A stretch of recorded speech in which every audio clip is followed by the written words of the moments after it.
Attention! The public has until December 15, 2025, to flood the DEA with comments via the Federal Register at regulations.gov, opposing the proposed cuts to the country's opioid supply.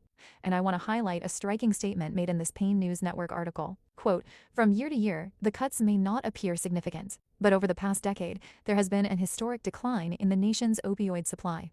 If its current plan is adopted, DEA will have cut the supply of hydrocodone by 72.9% and oxycodone by 70.6% since 2014. And even worse, Endo Pharmaceuticals recently informed the FDA it discontinued production of 2.5, 5, 7.5, and 10 milligrams Percocet oxycodone, acetaminophen tablets. Major pharmaceuticals stopped making oxycodone, acetaminophen tablets a few months ago. And Teva Pharmaceuticals, a large generic drug maker, stopped making immediate-release oxycodone in 2023. And as chronic pain patients, advocates, and healthcare professionals, we know firsthand the devastating, widespread, unnecessary harm caused by these cuts over this last decade, and the plight of being a patient who relies on these medications for quality of life, medications that are highly and inappropriately stigmatized and largely misunderstood by society. Every human is one accident, illness, injury, or botched surgery away from potentially relying on an opioid themselves. And no human is immune to age, illness, disability, or death. So if people don't start acting now, these medications will not be available for you.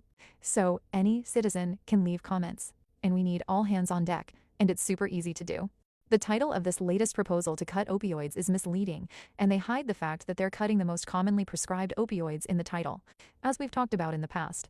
These proposed aggregate production quota cuts to opioids and other controlled medications have always been the plan, and is a part of initiatives under the National Pain Strategy.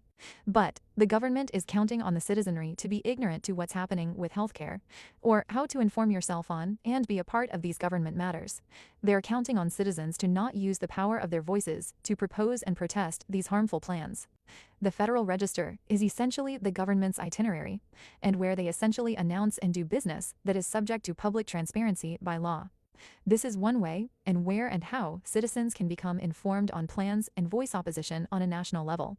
Simply Google this title, it should pop right up in the search results. Once on that Federal Register notice page, click the green button that says Submit Public Comment, enter in your commentary, and then submit it. It's literally that simple. We need to get as many public comments as possible.